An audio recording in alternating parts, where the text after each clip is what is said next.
Hello and welcome to the 10th episode of the Fenris Wolf podcast. This time with a talk or meditation that I've called The Magician's Paradox, about how we can find a better balance in life as well as in our magical work. Enjoy. How does it feel inside the soul of anyone who has glimpsed, however dimly, the machinery beneath the surface of things? To know something of the hidden order is to exist perpetually at a crossroads, watching two paths diverge into darkness, each equally seductive in its promises and equally treacherous in its consequences.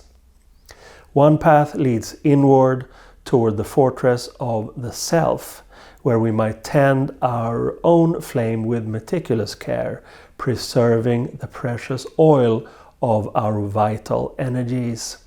And the other leads outward into the tumultuous marketplace of human suffering, where the cry for help is so deafening that to ignore it seems a kind of death in itself. The question that haunts us, whether we are entitled to choose one or must somehow hold both in impossible balance, may be the truest test that any serious seeker must face. Let us be honest about what detachment really is. It is not, in its finest expression, the numbness of the dullard or the callousness of the cynic. Rather, it is a disciplined withdrawal of emotional investment, a refusal to allow the outer world to colonize the inner kingdom.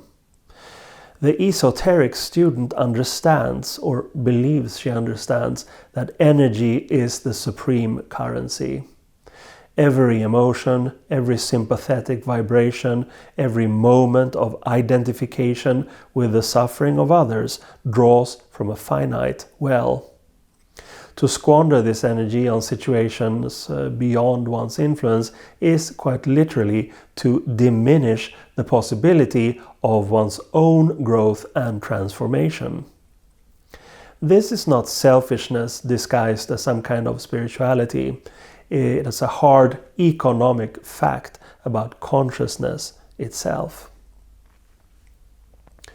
Let's look at the ancient figure of the sage, withdrawn to his mountain temple or his desert cave.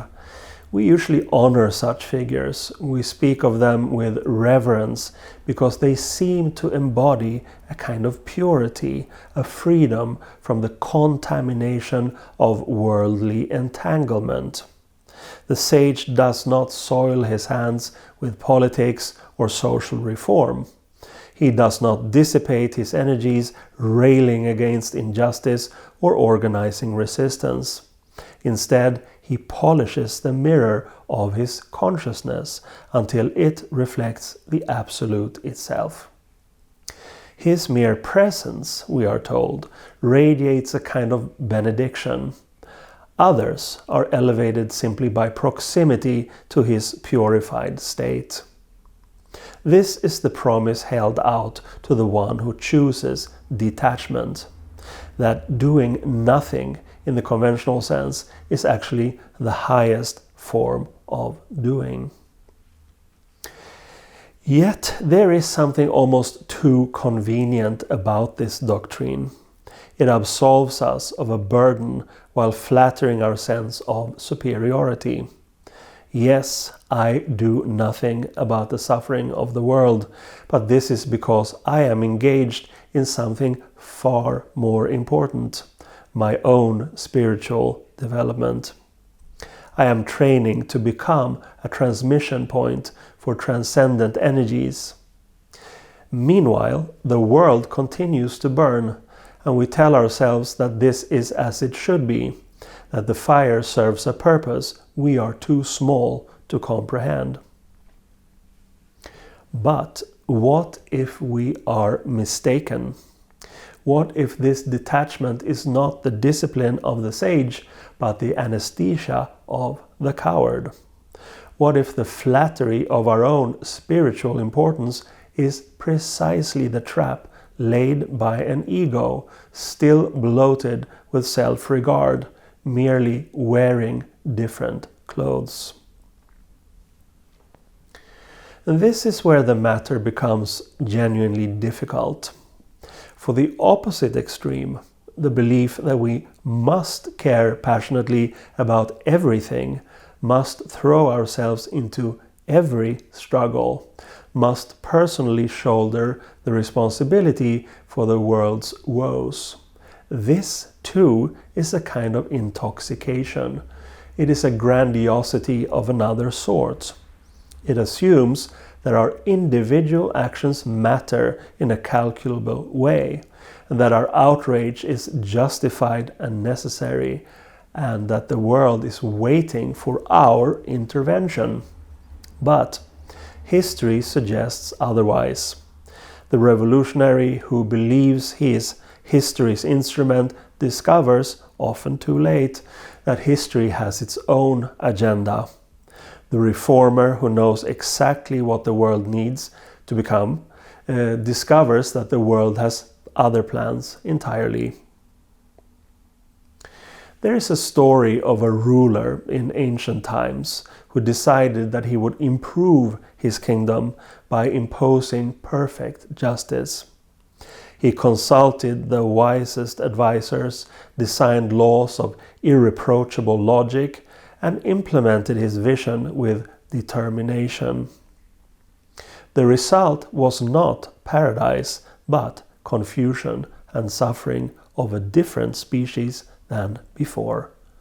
The old injustices were replaced by new ones, invisible to those who had designed them, precisely because they were too close to the machinery.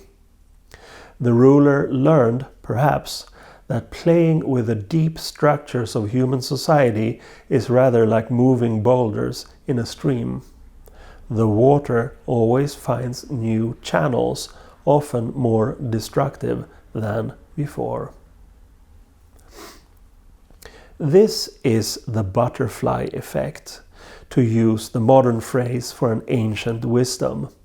We cannot know the full consequences of our actions because consequences ripple outward in patterns too complex for the human mind to map.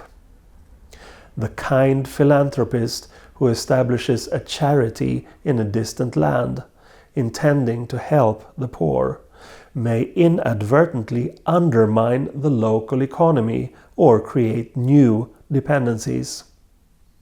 The activist who fights for a particular right may be fighting blindly, unaware of what his victory will inevitably bring in its wake. We are all blind wanderers, touching the flank of an elephant, each certain we understand the beast, each contributing to a picture that no one can fully see. So, what remains? Perhaps the answer lies in a third way, one that is neither the detachment of the aloof mind nor the frenzy of the reformer.